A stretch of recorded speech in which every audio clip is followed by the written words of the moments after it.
Disclaimer. हम वाक और अभिव्यक्ति की स्वतंत्रता के बारे में भारतीय संविधान के अनुच्छेद 19 से पुरजोर समर्थन करते हैं। उदाहरणों, छवियों और संदर्भों सहित यह वीडियो केवल मनोरंजन, सूचना और शैक्षिक उद्देश्यों के लिए प्रदान किया गया है और चैनल किसी भी अवैध गतिविधियों को बढ़ावा या प्रोत्साहित नहीं करता है। हमारा मकसद केवल समाज जागरूक करना है। जय हिंद दोस्तों, कुरान और हदीस ही मुकम्मल इस्लाम को बयां करती हैं। अगर कुरान और हदीसों की रोशनी में देखें तो देशभक्ति नाम की कोई चीज़ नहीं होती है। एक मोमिन के लिए कुरान ही सब कुछ है। इसीलिए ये जिस देश में रहते हैं सिर्फ तब तक खामोश रहते हैं जब तक वहाँ पर उनकी तादाद कम होती है। जैसे ही इनकी तादाद बढ़ती है, इनकी जाहिलाना हरकतें सामने आने लगती हैं। ये लोग चाहे जितना शांति और मोहब्बत की बात करें, पर कुरान गैर मुस्लिमों से किसी भी मोमिन को किसी भी प्रकार का कोई रिश्ता बनाने से सख्त मना करता है, यहाँ तक कि उसका कत्ल करने की भी बात कहता है। इसीलिए मोमिन लोग पूरी दुनिया में ऐश और आराम पाने के लिए दूसरे देशों में जाते हैं और कुछ दिन बाद उसी देश को खत्म करने की साजिश करना शुरू कर देते हैं। आ गया भाई मेरा। आ गया भाई, मैं आ ऐसा गया। खोटे सिक्कों पे दाव नहीं लगाता भाई मैं भागने वालों में से नहीं, इसलिए कि मैं अरे पहले माश- शेर जो कह दिया था भाई। अरे अरे अरे चले और चले एक सर, आप- मोमिन आपने कुरान की जो है आयत वादा सुनी? खिलाफी नहीं करता है। आपने सर वो मैंने दिखाया अभी लास्ट सैटरडे को, मेरे चैनल पे जाके देखिएगा, एडम सीकर उर्दू पे के वादा खिलाफी जी। क्या होती है। अच्छा अभी मुझे ये बताइएगा, एडम सीकर उर्दू पे जाके हाँ जरूर जी। देखिएगा ताकि आपको पता लगे, और मेरे साथ अगले सैटरडे को आके बात कीजिएगा वादा खिलाफी के ऊपर। अभी मुझे ये बात कीजिएगा सर कि वो आपने कुरान की आयत देनी थी, जी जी सुन लिया बिल्कुल बिल्कुल मिलती है। कुरान जी की जी आयत कौन सी वाली सर? कुरान की कौन सी सूरह, कौन सी आयत? एक मिनट हाँ। और सूरह सूरह इब्राहिम आयत नंबर 35। सूरह इब्राहिम में आयत नंबर, जो आपके पास स्कॉलर बैठे हैं जो आपसे आपको बता रहे हैं, उन्हीं रहे हैं वो सब मेरे साथी हैं। जी, जरा इसको पढ़िएगा सर। तो देखिए मैं पढ़ रहा हूँ उर्दू, ठीक है। और याद कीजिए जब इब्राहिम अलैहिस्सलाम ने अर्ज किया, अय मेरे रब इस शहर मक्का को जाइए, अमन बना दे और मुझे और मेरे बच्चों को इस बात से बचा ले कि हम बुतों की परस्तिश करें, और अपनी औलाद को मक्का मुकर्रमा में छोड़ने का मकसद भी अपने महबूब शहर की आबादकारी था। उन्होंने बारगाह इलाही में अर्ज किया। ये ना हो सके तो क्रोम पर ये सर्च कर लीजिए, आपका सबसे पहला वेबसाइट ही आएगा, उसी पर मैंने ये सर ये आपके सामने है, जी आपके सामने है जी जी सर। इससे क्या साबित होता है सर? जी हाँ, जी। इससे अपने शहर को आबाद करने का, और आबाद करने के लिए जाहिर सी बात है कि अगर कोई दुश्मन आप पर हमला करे, आपके अजीज़ व अकारीब, चाहे आपके साथी हिंदू मुस्लिम कोई भी हो भाई, सब हमारे भाई हैं, तो जाहिर सी बात है अगर कोई भी आप पर हमला करे तो आप उसके तहफ़्फ़ुज़ के लिए लड़ेंगे कि नहीं लड़ेंगे? इस आयत से आपको साफ साफ जाहिर मिलता है जी। तो ये कब हुआ था जी? आप कह रहे थे कुरान और हदीस से दलील, तो इससे अपने शहर से मोहब्बत करने की दलील मिल रही है कि नहीं मिल रही? जी जी बिल्कुल बिल्कुल बिल्कुल। अब मैंने आपसे सवाल किया है कि ये जो शहर जिसको उसने कहा कि अमन की जगह बना दे, दारुल अमन बना दे, इस शहर को दारुल अमन बना दे, जो उसने कहा है, ये दारुल अमन कैसे बनेगा? मुझे जरा ये बताएंगे आप। शहर को अमन बनाने के लिए क्या करना पड़ेगा? इस्लाम की रूह से, कुरान की रूह से। हाँ भाई, जाहिर सी बात है कि कुरान के रूल से, अगर इस्लाम के रूल से माना जाए तो वहां से बुत परस्ती को खत्म किया जाए, क्योंकि मक्का में तो ऐसा नहीं था। Thank you so very much. अगली आयत पढ़ते हैं, कोई मसला नहीं। दोनों 35 आपने दिखाई, 36 मैं पढ़ देता हूँ। अमर परवरदिगार, इन बुतों ने बहुत से लोगों को गुमराह किया है, तो जो मेरी पैरवी करे तो बिलाशुबा मुझसे है, जो मेरी नाफरमानी करे बिलाशुबा बड़ा मेहरबान है। सर मुझे बताइए कि इब्राहिम ने उस शहर को अपना करने के लिए सबसे पहला कदम क्या किया था? कितने बुत तोड़े थे और कुल्हाड़ा किसके पास रखा था? बताएंगे सर? जी जी पढ़े हैं ये, इसलिए वो कुल्हाड़ा तोड़ दिया, कहा कि अना सकीमुन, मैं बीमार हूँ, और लोग गए तो उन्होंने बुत को तोड़ दिया और जो है कुल्हाड़ी उस बड़े वाले बुत के ऊपर रख दिया। तो मेरा सवाल ये था मेरे भाई, जी जी जब सवाल दोबारा से अब रिपीट करता हूँ, एक मुसलमान क्या मुशरिकों के साथ, मुशरिक वो उसे कहते हैं जो बुत परस्त है, जो बुत परस्त है। इस्लाम आपको दारुल अमन और दारुल हरब, दारुल इस्लाम और दारुल हरब, ये दो चीजें सिखाता है, वतन परस्ती नहीं सिखाता। अभी आपने जो आयत दी, इस आयत के साथ सिर्फ नेक्स्ट आयत को साथ में मिला लो, तो ये बताती है कि जब तक आप उस शहर से मुशरिकीन का खात्मा नहीं कर देते, मुशरिकीन को खत्म नहीं कर सकते, चाहे उनको कत्ल करके करें या चाहे उनको दीन इस्लाम में लाके करें, दोनों में से किसी भी तरीके से कर लें, तब तक आप उस शहर का दिफा नहीं कर सकते, जब तक आप उसको दारुल इस्लाम नहीं बनाते। तो वंस अगेन आपने मेरी बात का जवाब नहीं दिया। दोबारा से सवाल करता हूँ, ठीक है, एक मिनट पॉज करें, दोबारा से सवाल सुने, उसके बाद म्यूट करके अपने साथी से पूछना और साथी से हेल्प लेके फिर मुझे गाइड देना। तो जवाब सरासर मुझे आ रहा है, तो पूछने की जरूरत नहीं है। आपने मुझे दिखाना है कि एक मुसलमान, गैर मुसलमान, काफिर जो मुशरिक हैं, बुत परस्त हैं, उनके साथ मिलकर किस तरीके से अपने मुसलमान आर्मी के साथ अटैक कर सकता है, को अटैक कर सकता है। देखिए अगर ऐसा रहता तो नबी पाक सल्लल्लाहु अलैहि वसल्लम, अगर हिंदुओं की खत्म करने की बात होती, मुशरिकों की खत्म करने की बात होती, तो नबी पाक सल्लल्लाहु अलैहि वसल्लम सबसे पहले अपने दादा को मारते, इसलिए कि दादा जो थे वो काफिर थे। बस ठीक है, खत्म हो नहीं गया। थे, आप ये ओके, बताइए। दादा जो आपके मोहम्मद के दादा थे, उस वक़्त मोहम्मद बज़ाते खुद एक मुशरिक थे। ये मैंने बहुत जी, दफ़ा दिखाया। जब जी, मोहम्मद के दादा की बात आप करते हैं, तो दादा बज़ाते खुद एक मुशरिक थे और मोहम्मद साहब के जो दादा थे, उन्होंने मोहम्मद साहब के वालिद को एक बहुत बड़े बुत के सामने भी कुर्बान करने की कोशिश की। उस वक़्त मोहम्मद साहब खुद एक मुशरिक थे। मोहम्मद साहब के वालिद साहब भी जहन्नम में सड़ रहे हैं, सही बुखारी, सही जी। मुस्लिम के मुताबिक, और मोहम्मद साहब की वालिदा भी जहन्नम में सड़ रही हैं। तो लिहाज़ा ये दोनों तो जहन्नमी लोग हैं और मोहम्मद उस वक़्त खुद बुत परस्त थे। सिर्फ आपने यही एक तो रिवायत पढ़ी है कि नबी पाक सल्लल्लाहु अलैहि वसल्लम के अब्बू और मतलब के वालिद और वालिदा जहन्नम में सड़ रहे हैं, और दूसरी रिवायत नहीं देखी है कि नबी पाक सल्लल्लाहु अलैहि वसल्लम को कहा गया कि वो ईमान की हालत में थे। फिर एक और दूसरी रिवायत है कि नबी पाक सल्लल्लाहु अलैहि वसल्लम गए उनके कब्र के पास, फिर वो ईमान ईमान लाए, फिर ओके, उनको इस तरह से कई जो रिवायतें हैं भाई। चलें, आप लोग एक सुने, रिवायत को सुने, क्यों लेकर के ढोते सुने, रहते हैं सुने, भाई? सुने। असल में इस्लामी किताबों में बहुत सारे आलिम फाजिल लोगों ने अपने आप को ऊंचा साबित करने के चक्कर में तरह तरह की उल्टी सीधी बातें लिखी हैं जो मोमिन के गले की हड्डी बनी हुई हैं।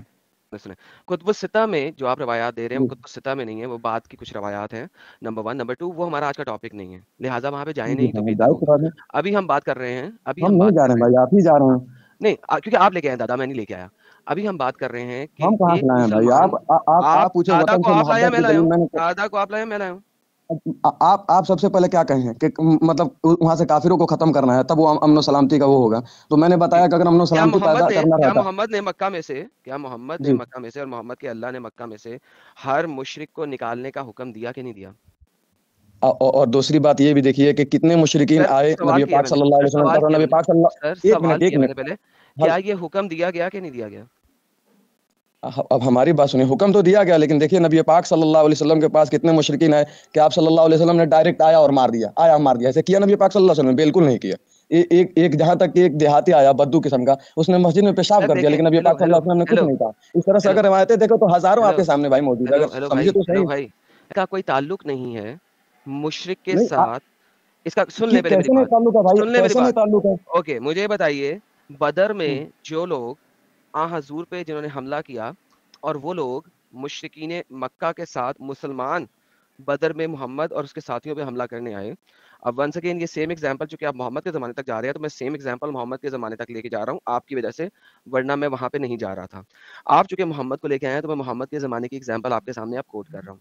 मेरा आप सवाल हम्म, सुनिएगा, बड़े अच्छे तरीके से सवाल सुनिएगा और फिर उसका जवाब रखिएगा। मोहम्मद के ज़माने में जो लोग बदर के टाइम के ऊपर मुसलमान कुरैश मक्का के साथ आए थे, मुसलमान आर्मी पे अटैक करने, उनके बारे में हदीस के अंदर, तफसीर के अंदर और कुरान के अंदर क्या लिखा हुआ है? देखो भाई, गोल गोल घूमने और घुमाने से कोई मतलब नहीं है, ठीक है? जब गोल उसमें गोल आ क्या गया घुमा रहा है हूँ? जो मैंने एक कुरान सेकंड, की आयत जो मैंने पढ़ी है। आप मोहम्मद तक गए हैं। मैंने आपसे एक ए, सिंपल सवाल किया, इसमें गोल गोल घुमाने की बात क्या है? मेरा सवाल अभी तक भाई सिंपल है, गोल आप घुमा रहे हैं। जंगे बदर के मौके पे जो मुसलमान मुशरिकीन मक्का के साथ अटैक करने आए थे, वो जहन्नमी हैं या जन्नती हैं? क्योंकि वो तो शहीद हुए हैं, वो अपने देश को बचाने आ रहे हैं, वो अपने शहर मक्का को बचाने के लिए आ रहे हैं, मोहम्मद और उसके साथियों के गबन से, लूट मार से। सर वो जन्नती होंगे या जहन्नमी होंगे कुरान और हदीस के मुताबिक?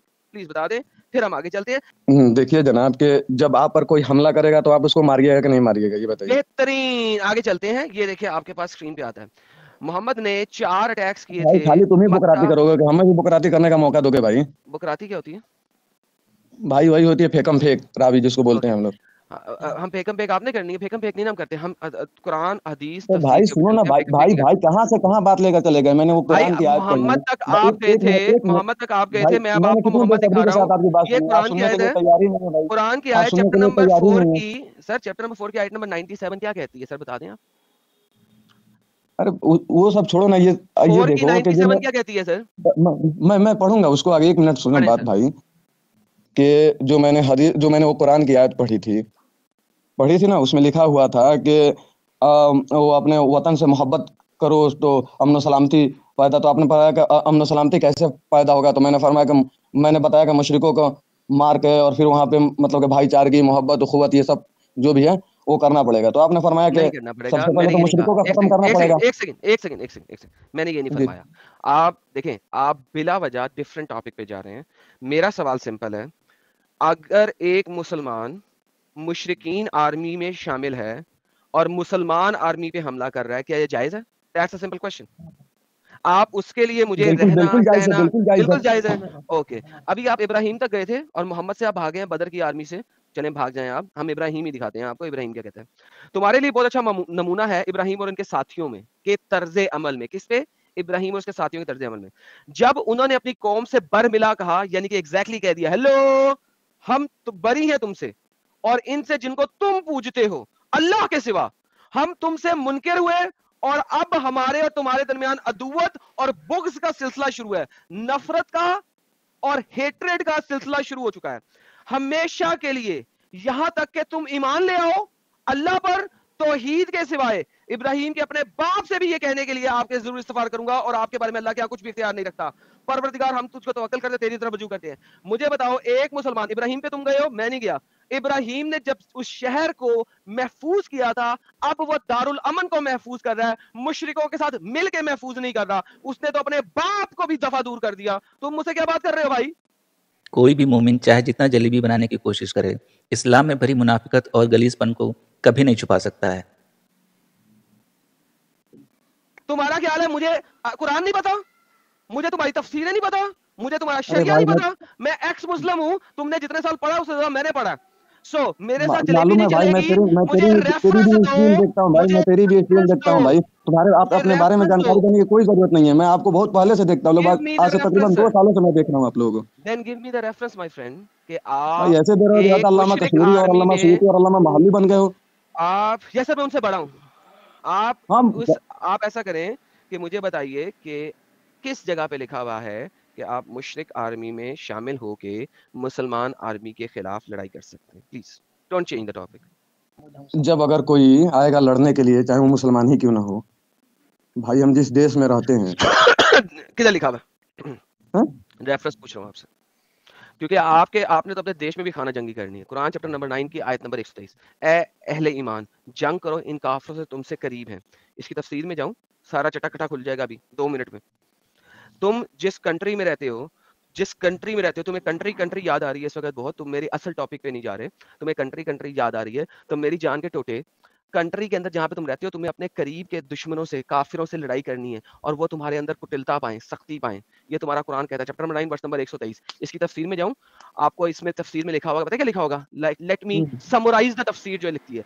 इसी वजह से आ हजूर ने सबसे पहले मक्का और मदीना को मुशरिकीन से पाक किया, वहां के बुतों को तोड़ा और वहां के सारे मंदिरों को गिरा दिया। उसके बाद आ हजूर मक्का मदीना की सरजमीन से बाहर निकले और शाम और इजिप्ट के करीब तक के इलाकों तक, दूर दूर तक आपने अपनी फौजें भिजवाई और जगह जगह दुनिया को इस्लाम से रोशनास किया और हक को फैलाया कत्लो कताल के जरिए। सर आप मुझे कैसे कह सकते हैं कि एक मुसलमान जिस नॉन मुस्लिम कंट्री में रहता है वो उस नॉन मुस्लिम कंट्री का खो के रहता है? कुरान की रूह से आपने तो अपने इर्द गिर्द के नॉन मुस्लिम काफरों के साथ भी लड़ाई करनी है। अभी लड़ाई चल ही नहीं रही है, आपने लड़ाई करनी है। उनको वो चाहे कि वो तुम्हारे अंदर कुटिलता पाए, सख्ती पाए। हिंदी का वर्ड है कुटिलता, मुझे याद हो गया भाई, आयत मैंने इतनी दफा दिखाई है और आप अगर मुझे 2 साल से सुन रहे हैं तो आपको पता होगा ये आयत मैंने बहुत दफा दिखाई है। तफसीर भी दिखाऊं खोल के? जो मैंने बोला हरफ ब हरफ लिखा हुआ अगर हुआ तो फिर आप मानेंगे कि आपने अपने देश के अंदर भी क्या करना है, हर वक्त यैन करते रहना। कुरान कह रहा है, मैं तो नहीं कह रहा। इब्राहिम पे पहुंच जाते हैं आप सारे लोग, मोहम्मद से पहले वाली चीजों पे पहुंच जाते हैं सारे। मोहम्मद क्या कह रहे हैं उस पे नहीं आते, क्यों नहीं आते? अच्छा, दारुल उलूम देवबंद का फतवा जाकर निकाल लीजिए, देश के खिलाफ क्या कहता दारुल है। उलूम देवबंद मैंने कहा था अच्छा, 1947 के दारुल उलूम बाद बिजनौर जिस टाउन का आप वक्त, निकाल लीजिए, जो कि कराची में है अभी। ओके, जिस वक्त आपके पास इस वक्त इंडिया और पाकिस्तान बन रहा था या बनने जी वाला था, उस टाइम के अंदर इस किस्म के डंगर नुमा फतवे आए, लेकिन उससे पहले नहीं। मैं आपको दिखा देता हूँ शरिया। अगर मैं आपको शरिया में दिखाऊं कि आप इंडिया के सिर्फ उस हिस्से की हिफाजत कर सकते हैं जिस हिस्से के अंदर आप लोग मेजोरिटी में हैं और आप लोग वहां पे शरिया इस्लामिया के थ्रू रह सकते हैं। अगर आप लोगों की हिफाजत नॉन मुस्लिम करने की कोशिश कर रहे हैं तो आपको उनके साथ लड़ाई में रहना है। वो दारुल हर्ब है, दारुल इस्लाम नहीं। इंडिया जो है हाफ तौर पे दारुल हर्ब माना जाता है, हाफ तौर पे दारुल इस्लाम माना जाता है। इमाम इमाम क्या नाम है उनका यार, मेरे ज़हन से क्यों निकल गया? इमाम मालिक, इमाम शाफी जिस टाइम पे ये दारुल हर्ब दारुल इस्लाम शो कर रहे थे, लिख रहे थे, उस वक्त आप लोगों ने ऑलरेडी इंडिया पे हमला कर दिया हुआ था और इंडिया के कुछ इलाकों के अंदर इस्लाम नाफिज हो चुका हुआ था और शराय इस्लामिया नाफिज हो चुकी हुई थी। उस टाइम पे वो कह रहे हैं कि क्या इंडिया उस वक्त, जिस वक्त वो लिख रहे हैं, क्या इंडिया दारुल हरब है या दारुल इस्लाम है? हिंद इस वक्त दारुल हरब है या दारुल इस्लाम है? वहां पे उस टाइम के ऊपर इंडिया के कुछ हिस्सों के ऊपर मुसलमानों ने कब्जा कर लिया और अपनी हुकूमत नाफिज कर दी हुई और शरा नाफिज कर दिया है। वो कह रहे हैं वो इलाके जो हैं वो दारुल हर्ब नहीं है, बाकी इलाके जो है वो दारुल हर्ब है। दिखाऊं आपको? ये भाई चले गए क्या? और भाई फिर चले गए। नहीं, लेकिन इतना तो समझ में आ गया कि कुरान और हदीस से भाई के पास कोई रेफरेंस नहीं है। ये हो सकता है इनके अंदर की इंसानियत बोल रही हो, या हो सकता है धोखा दे रहे हैं, लेकिन कुरान और हदीस से इनके पास कोई हवाला नहीं है, इतना तो साबित हो गया। Absolutely, absolutely. मैं ये जितने भी स्कॉलर्स हैं जो उनके साथ दूसरे बैकग्राउंड में स्कॉलर बैठे थे, मैं उनसे पूछने जाता हूँ, इस्लाम का एक कॉन्सेप्ट है अल वलाउ वल बराउ, इसके बारे में अगर ये मुझे बता दें, क्योंकि इन्होंने 8 साल मदरसे में पढ़ा है, क्योंकि इस चीज़ के बारे में मैं एक नॉर्मल मुसलमान से तो पूछ ही नहीं सकता हूँ, क्योंकि उसको तो अम्ब का पता नहीं होगा, लेकिन इन्होंने तो पढ़ा है। तो अल वलाउ वल बराउ का जो कॉन्सेप्ट है वो अगर मुझे ये बता सके तो। है कोई स्कॉलर लेवल का मुसलमान? तो देखा दोस्तों, यही है असली इस्लाम। आपने अभी तक हमारे चैनल को सब्सक्राइब नहीं किया है तो प्लीज़ कर लें, साथ में बेल बटन भी दबा दें, जिससे हमारी आने वाली वीडियो लगातार आप तक पहुंचती रहे। हम आगे भी इसी तरह इस्लाम को एक्सपोज करते रहेंगे। वीडियो अच्छा लगा हो तो लाइक और शेयर जरूर करें, कमेंट करना बिल्कुल न भूलें। इस्लामिक कर्ज से बचें, अपना ख्याल रखें। जय हिंद, वंदे मातरम।